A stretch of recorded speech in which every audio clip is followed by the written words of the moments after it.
नमस्कार दोस्तों, स्वागत है आपके अपने YouTube चैनल मैजिक वे में। दोस्तों मैं संदीप आनंद फिर से हाजिर हूँ आपके बीच एक नए वीडियो के साथ। दोस्तों आज के इस वीडियो में हम लोग जानने वाले हैं कि कैसे आप SSC GD एग्जामिनेशन में आप 25 आउट ऑफ 25 अर्थात 25 में 25 मार्क्स कैसे ला सकते हैं। तो दोस्तों इसमें मैं आपको कुछ ऐसे टॉपिक के बारे में बताने वाला हूँ जिस पे आप वर्क करके आप अपने एग्जामिनेशन में अच्छे मार्क्स ला सकते हैं मैथ विषय में। तो चलिए देखते हैं कौन कौन से टॉपिक है जिस पे आप वर्क करके अच्छे मार्क्स गेन कर सकते हैं अपने एग्जामिनेशन में। तो यहाँ मैं आपको कुछ टॉपिक लेकर आया हुआ हूँ। देखना आपको किस टॉपिक पे आपको ज़्यादा ध्यान देने की ज़रूरत है और किस पे कम ध्यान देने की ज़रूरत है, सब इसमें हम लोग इस वीडियो में बात करने वाले हैं। तो भागिएगा मत, बने रहिए इस वीडियो में अंत तक। तो देखिए दोस्तों, इसमें सबसे पहला आपका टॉपिक है नंबर सिस्टम। तो नंबर सिस्टम में आपका जो है इस पर आपको हर एग्ज़ाम में जो है और SSC GD में भी आपको इससे 2 क्वेश्चन देखने को मिलते हैं। 2 नंबर का आपका नंबर सिस्टम से क्वेश्चन पूछ लिए जाते हैं। अगला आपका है डेसिमल एंड फ्रैक्शन। डेसिमल और फ्रैक्शन से भी आपके एग्जाम में क्वेश्चन देखने को मिलते हैं। इससे आपको एक क्वेश्चन आपका SSC GD में देखने को मिलता है और हर एग्जाम में इसे क्वेश्चन पूछ लिए जाते हैं। तो चूँकि इसमें महत्वपूर्ण टॉपिक को ही जिक्र किया गया है, इसमें महत्वपूर्ण टॉपिक को ही शामिल किया गया है। अगर इस पर आप ध्यान देते हैं तो अच्छे मार्क्स ला सकते हैं अपने कंपटीशन एग्जामिनेशन में। तीसरा आपका है परसेंटेज। परसेंटेज जो है आपका किसी भी एग्जामिनेशन के लिए परसेंटेज तो बहुत ही महत्वपूर्ण होता है। इससे तो क्वेश्चन आपको किसी एग्ज़ाम में 1 तो कहीं कहीं 2 देखने को मिलते हैं। तो किसी 1 या किसी 2 क्वेश्चन देखने को मिलते हैं इसमें। अगला आपका इसमें रेशियो प्रोपोर्शन। रेशियो प्रोपोर्शन से भी आपको क्वेश्चन देखने को मिलते हैं। इसमें भी आपको 1 नंबर का क्वेश्चन पूछ लिया जाता है रेशियो प्रोपोर्शन से। फिर अगला आपका है एवरेज। एवरेज से भी आपका 1 नंबर का क्वेश्चन आता है आपके SSC GD में भी। उसके बाद आपका है सिंपल इंटरेस्ट। सिंपल इंटरेस्ट से आपको 1 क्वेश्चन देखने को मिलता है। कभी कभी सिंपल इंटरेस्ट से दे देता है तो कभी कभी कंपाउंड इंटरेस्ट से क्वेश्चन दे देता है। तो ये जो है अल्टरनेट क्वेश्चन करके देता रहता है इसमें, कभी सिंपल इंटरेस्ट तो कभी कंपाउंड इंटरेस्ट। आपको घबराना नहीं है। नेक्स्ट अगला है आपका कंपाउंड इंटरेस्ट। तो कभी इससे एक क्वेश्चन पूछता है तो कभी यहाँ से क्वेश्चन उठा लेता है। उसके बाद आपका है profit and loss. Profit and loss का है किसी भी एग्जाम का आपका बेस है।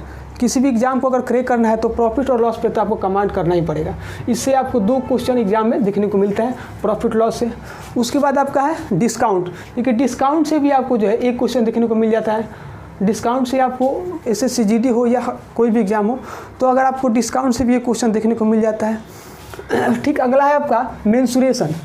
SSC GD के लिए मेंसुरेशन बहुत इंपॉर्टेंट टॉपिक है आपके लिए, क्योंकि इससे आपको एग्जाम में 3 या 4 क्वेश्चन देखने को मिलते हैं SSC GD में। तो आपके लिए मेंसुरेशन बहुत ही महत्वपूर्ण होने वाला है। इसमें आपको 3 या फिर 4 क्वेश्चन देखने को मिलते हैं आपके एग्जाम में। फिर अगला है आपका speed, time and distance. Speed, time and distance इससे आपका है अर्थात चाल, समय और दूरी। यहाँ से आपको जो है इससे भी आपको 1 या 2 क्वेश्चन देखने को एग्जाम में आपको मिल जाते हैं। कहीं किसी एग्जाम में 1 मिलता है तो किसी एग्जाम में 2 मिलता है। तो आपको इस टॉपिक को अच्छी तरह प्रिपेयर कर लेना है। फिर अगला आपका है time and work. Time and work भी आपके लिए बहुत इंपॉर्टेंट होने वाला है। चाहे वो आपका कोई भी एग्जाम हो, टाइम एंड वर्क से क्वेश्चन आना ही आना है, क्योंकि हर एग्जाम में आपको टाइम एंड वर्क से क्वेश्चन देखने को मिलते हैं। तो टाइम एंड वर्क आपके लिए बहुत ही महत्वपूर्ण होने वाला है। तो टाइम एंड वर्क से आपको 1 या फिर 2 क्वेश्चन देखने को मिलते हैं। बेसिकली आपको 2 ही क्वेश्चन देखने को ज़्यादा मिलता है। अगला आपका ट्रेन जो है, ट्रेन से आपको 1 क्वेश्चन देखने को मिलते हैं। SSC GD में भी 1 क्वेश्चन देखने को मिलते हैं। उसके बाद है मिक्सचर एंड एलिगेशन अर्थात मिश्रण से आपको 1 क्वेश्चन देखने को मिलते हैं। SSC GD हो चाहे कोई भी कंपटीशन एग्जाम हो, वहाँ 1 क्वेश्चन आपको इससे देखने को मिल जाते हैं। तो आपको मिक्सचर एंड एलिगेशन से आपको 1 क्वेश्चन तो आना ही आना होता है। तो इस पर आपको कमांड कर लेना बहुत ज़रूरी होता है। फिर अगला आपका है सिंप्लीफिकेशन। सिंप्लीफिकेशन जो है किसी भी अगर एग्जाम को कहें तो ये उसका बेस होता है, क्योंकि यहाँ आपको ऐड, सब्ट्रैक्ट, मल्टीप्लाई और डिवाइड कैसे आप कितना आपको कमांड है इसमें यही चेक किया जाता है। तो सिंप्लीफिकेशन से आपको 1 या कहीं आपको 2 क्वेश्चन देखने को मिल जाते हैं। तो सिंप्लीफिकेशन भी आपके लिए SSC GD के लिए महत्वपूर्ण होने वाला है। ठीक, अगला हम लोग बात करें तो इसमें अगला है एज रिलेशन। एज रिलेशन से आपको 1 क्वेश्चन देखने को मिलते हैं।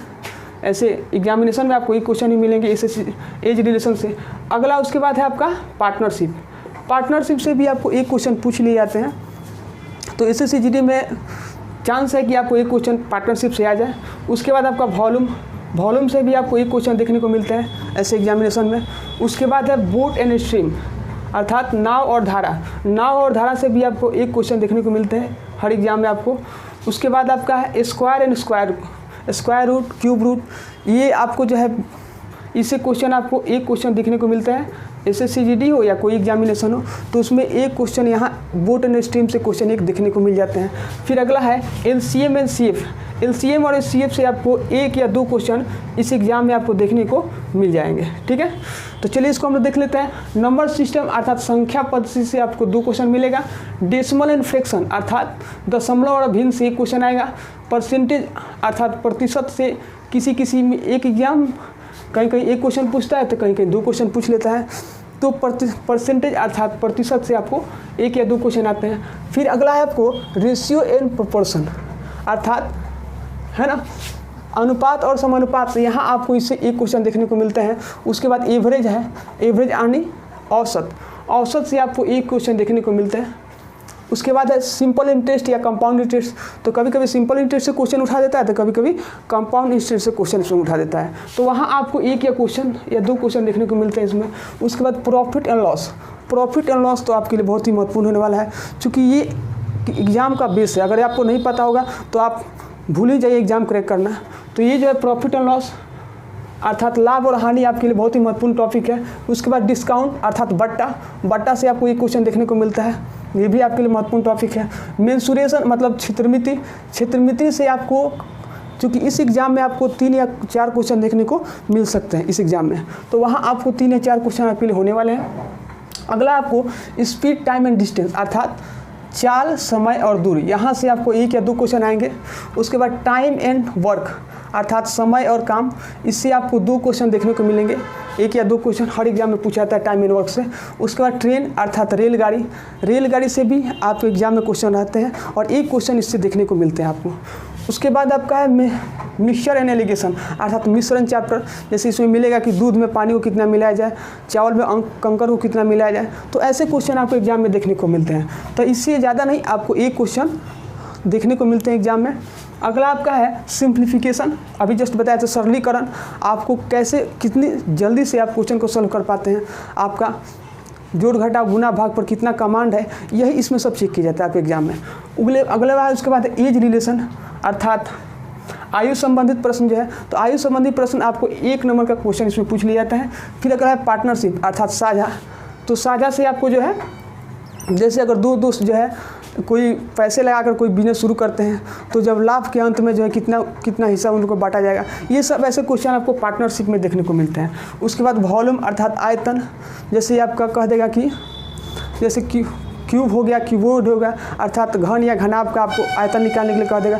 तो ऐसे क्वेश्चन आपको कभी कभी एग्जाम में देखने को मिल जाते हैं। उसके बाद बोट एंड स्ट्रीम अर्थात नाव और धारा से भी आपका जो है एक क्वेश्चन देखने को मिल जाते हैं। उसके बाद स्क्वायर एंड क्यूब रूट अर्थात वर्ग और वर्गमूल, तो वर्ग और वर्गमूल से भी आपको दूसरे ऐसे एग्जाम में क्वेश्चन देखने को मिल जाते हैं वर्ग वर्गमूल से। उसके बाद है LCM एंड CF अर्थात जो है लघुत्तम समापवर्तक और महत्तम समापवर्तक। LCM एंड CF से क्वेश्चन आपको एक क्वेश्चन देखने को मिलते हैं, क्योंकि ज़्यादातर ये चूँकि ज़्यादा टफ एग्जाम नहीं होता है SSCGD का, तो यहाँ पर ऐसे क्वेश्चन देखने को मिलते हैं।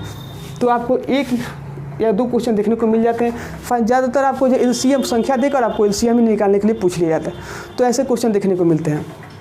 तो आपको दोस्तों ये आप किसी भी एग्जाम को क्रैक करने के लिए बहुत ही महत्वपूर्ण टॉपिक होने वाला है, क्योंकि इस एग्जाम में आपको एडवांस मैथ नहीं पूछे जाते हैं। एडवांस मैथ में आपको जैसे ट्रिगोनोमेट्री हो गया, ज्योमेट्री हो गया, तो ये सब चीज़ें जो है अगर दूसरे एग्जाम की तैयारी करना चाहते हैं आप, तो उसमें बस इस टॉपिक को ऐड कर लेना है, बाकी आपका टोटल टॉपिक कंप्लीट हो जाएगा। बस इतना ही अंतर है कि SSCGD में इतना ही पूछा जाएगा और अदर एग्जामिनेशन में बस थोड़ा सा एडवांस मैथ को उसमें ऐड कर दिया जाता है, बस यही है। अब आपको जो है इस पर आप सोचिए कि इसको तैयारी कैसे करें। मैथ का तैयारी करने के लिए सबसे महत्वपूर्ण चीज़ होता है प्रैक्टिस, क्योंकि कहा भी गया है practice makes a man perfect, अर्थात अभ्यास आदमी को पूर्ण बनाता है। अगर मैथ को आपको तैयारी करना है तो मैथ के लिए आपको अधिक से अधिक प्रैक्टिस करना पड़ेगा, क्योंकि ये आपको GK और GS तो है नहीं कि इसको रट लिए, इसके लिए आपको ज़्यादा से ज़्यादा प्रैक्टिस करने की जरूरत पड़ेगी। जितना ज़्यादा प्रैक्टिस कीजिएगा उतना ही ज़्यादा का मैथ स्ट्रांग होगा। तो कोशिश कीजिए कि ज़्यादा से ज़्यादा प्रैक्टिस करें, और इसके लिए आप प्रीवियस ईयर क्वेश्चन का हेल्प ले सकते हैं। प्रीवियस ईयर क्वेश्चन को लेकर आप उसको बनाने का प्रयास कीजिए और देखिए कि किस टॉपिक में आपको ज़्यादा प्रॉब्लम हो रहा है। जिस टॉपिक में आपको ज़्यादा प्रॉब्लम होगा उसी टॉपिक को आप बनाना शुरू कीजिए। और चूँकि हर व्यक्ति का स्ट्रेंथ पॉइंट और वीकनेस पॉइंट होता है, तो आपको जो स्ट्रेंथ पॉइंट है, जो आपका पॉइंट मजबूत है, उसको आप बाद में प्रिपरेशन कर सकते हैं। जो आपका वीकनेस पॉइंट है, जिस पर लग रहा है कि ये मेरा तैयारी नहीं हुआ है, तो उसको पहले आप तैयारी करने का प्रयास कीजिए और उसके बाद मॉक टेस्ट देते रहिए। क्योंकि मॉक टेस्ट से आपको पता चलेगा कि यहाँ कहाँ प्रॉब्लम है आपके एग्जामिनेशन के लिए, और उस पर आपको ज़्यादा ध्यान देने की ज़रूरत है। तो दोस्तों, मैं उम्मीद करता हूँ कि आपके लिए फ़ायदेमंद वीडियो होगा।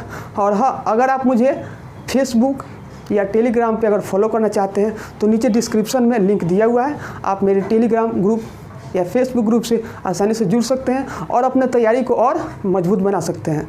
चूँकि मेरे पास थोड़ा समय का अभाव रहता है, क्योंकि मेरे ऑफलाइन क्लास भी लेना होता है, तो जिस कारण मैं वीडियो ज़्यादा नहीं बना पाता हूँ। तो अगर आप टेलीग्राम और फेसबुक ग्रुप से अगर जुड़ जाते हैं तो वहाँ आपको मटेरियल प्रोवाइड कराए जाते हैं और वहाँ से आप अपनी तैयारी को और मजबूत कर सकते हैं। तो दोस्तों, मैं उम्मीद करता हूँ कि आप इस बातों पर ध्यान दीजिएगा और अधिक से अधिक प्रैक्टिस कीजिएगा, तभी आपका मैथ स्ट्रांग होगा और तभी आप मैथ में अच्छे मार्क्स ला सकते हैं। तो फिर मिलेंगे हम और आप एक नए वीडियो के साथ। तब तक हंसते रहिए, मुस्कुराते रहिए और देखते रहिए मैजिक वेब।